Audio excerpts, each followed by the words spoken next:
correct market failure, but that should be over a very short period of time, because if it lingers, then it becomes counterproductive. So I don't see them as being in competition.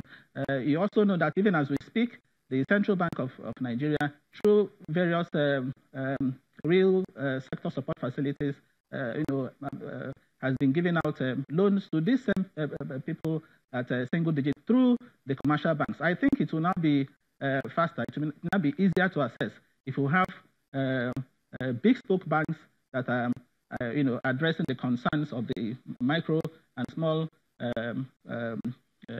medium enterprises, as opposed to having them go to commercial banks to assess these loans. So I think it is a good idea. But I also think we are the multiplicity of the banks or financial institutions attending to SM is also important. We coordinate them properly, because the same document is talking about, apart from People Bank and the Farmer Bank, they're also talking about the infrastructure bank, infrastructure development bank, and we also have the already existing development finance institutions. The Bank of Agriculture is there, the Bank of Industry is there. So it's important we coordinate all these activities very well, so we don't see overlapping situations, or we don't see an institution taking advantage of these multiple financial institutions. Professor, let's move on. Let's move this conversation on and look at the Atiku's policy document. He dedicated a number of pages to what he called funding national priorities through the capital markets and the financial services sector, and that is 95 to 103 pages in the 186 documents. This comes straight through your front door when it comes to capital market. Now, what's your take of this, what Atiku was trying to say here about the market? What about what he has said? What was new, what's not new here?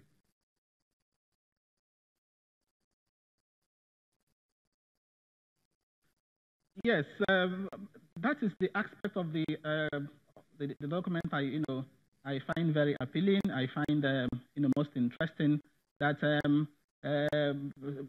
pages of that document were dedicated to boosting the capital markets. Is a recognition of the power of the capital markets to really drive growth in the economy. The document talked about taking ownership of the 10-year capital market plan, in terms of the implementation. Of course, it's also talked about incentivizing companies, to list on the exchange.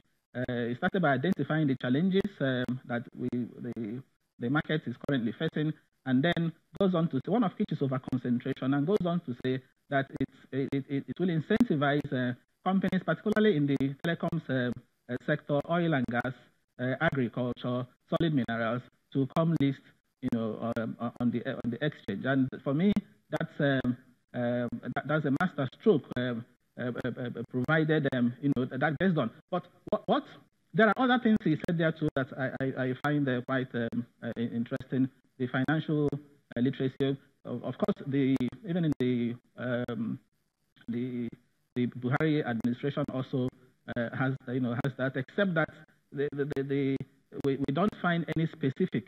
The other document is not specific as to how the capital market should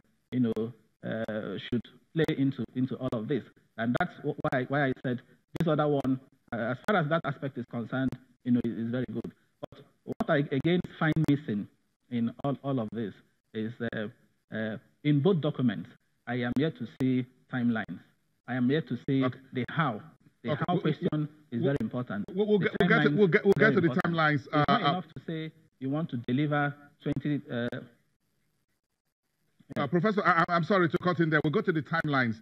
Sometime 20,000 megawatts of electricity. Yes, so we're going to get to that, but we're talking to how to use the markets to fund the various things, budget, infrastructure, the power sector, and all of that. So we're talking about the Atiku's document when he says he will use the market, the capital market, to fund infrastructure, issue project bonds. He talked about Sukuk. Sukuk is not a new idea, so the Buhari's administration already is doing 100 billion of that. But talked about a thriving commodities exchange, articulating a new national savings strategy, and how to fund the budget using the capital market.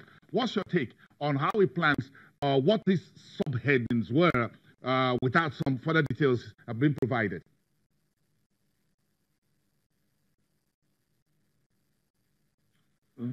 Very good on paper. The idea of funding the infrastructure bonds, project bonds, project-type bonds, including non-interest capital market products, such as Sukuk. Well, of course, we already have it, but putting emphasis on that capital projects, will be funded, from money taken from the capital market. So it's good that when we are raising money from the capital market, we are tying them to projects. So that idea to me is fantastic. The budget deficit, again, funding budget deficit largely through the capital market is also a very good idea. But what I also see missing there is how the document intends to fund the recurrent spending, especially when it is talking about cutting taxes. It's talking about reducing corporate income tax, to be among the lowest in Africa. The least corporate income tax in Africa is that of Madagascar at 20%. Okay, you have other countries too that are Egypt in 2.5%. So he didn't talk about any complementary increase in consumption tax. For example, in those countries, in Madagascar, value-added tax is 20%. In Nigeria, it's 5%. Okay, in Nigeria, let's hang it in here, Prof, for about... Professor, let's continue this conversation after the break. We have a lot more to talk about over the next 10 minutes when we come back and watch it this morning. Nigeria Stage for next